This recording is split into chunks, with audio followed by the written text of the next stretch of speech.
Mars Bonfire, famous for writing Born to Be Wild. Can you tell me a little bit about how the song came into being?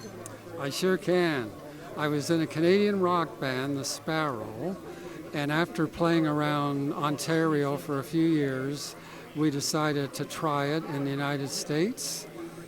We went first to New York and then Los Angeles, and during all that period, which was several years, I never had a car, so I'd just be stuck in the motels.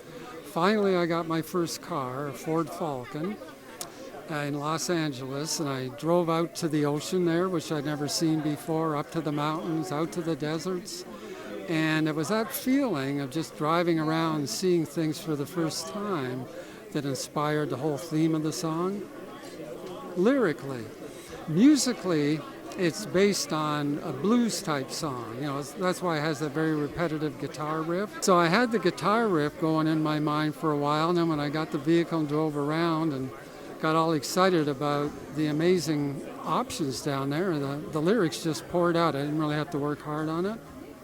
Did you have even an inkling of an idea how big the song was going to become at all? I personally loved the song, and when I was done writing it, I would sing it over and over to myself. But I had no idea it was going to catch on with the public. And at first, of course, it caught on in the United States and Canada. But it surprises me even more that worldwide it's fairly well known. So that I could never have foreseen that.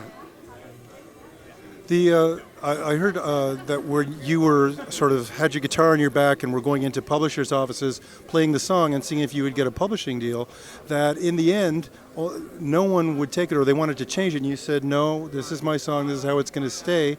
But with one final guy, you said, okay, and did a deal. Tell me a little bit about that. It's Universal Music, of course, who is the current publisher of the song. Now, in those days, one could literally just walk down Sunset or Hollywood Boulevards, go into a publisher unannounced and say, hey, I'm a songwriter. And they'd listen. Now that's utterly impossible.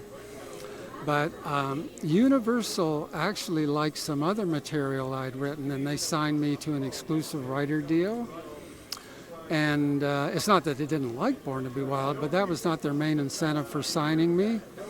And luckily, Steppenwolf, around the same time, decided to do the song. It's such a recognized song. There are so many cover versions. Have you heard any of the cover versions? And if so, do you have a favorite? I've only heard a handful, unfortunately. And of course, the original is always special with a hit song. But I've heard a disco version that takes it in a whole new direction, and I appreciate that. And I've heard, and it was not Weird Al Yankovic, but it was that style, a comedy or parody of it. And I thought, well, that's interesting too. Now, one of the strangest versions is the one that's in the movie Borat. They do it in a Mideastern style. It's just utterly unique, yeah. Yeah, the song is just so adaptable. So many people have done it so many different ways. I'm just wondering, could the song have succeeded as wildly as it has without the help of your publisher, Universal? I think in a successful song, it's a team effort. There's the publisher, the artist who records it, the record company, and all the publicists.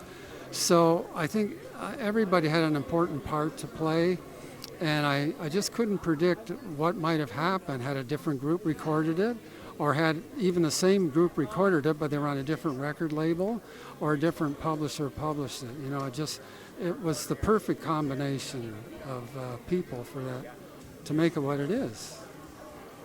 It's kind of fitting that a song that you wrote about the beauty of nature and the mountains and the deserts and the ocean, driving around in California, has kind of allowed you to spend much of your life hiking and appreciating nature and doing all of that. Right. Yeah, I love to hike and mountain bike. And during my intense early 60s music career, we unfortunately got involved with a lot of psychedelics. That was just part of the time, hence the psychedelic 60s. And I got to the point where I thought I was going over the edge. So I've kind of brought myself back by getting involved in the natural world, hiking and mountain biking. And I think it's, well, others may not agree, but I think it has helped me tremendously appear to be somewhat normal. Thank you so much, Mars, and congratulations. Well, thank you.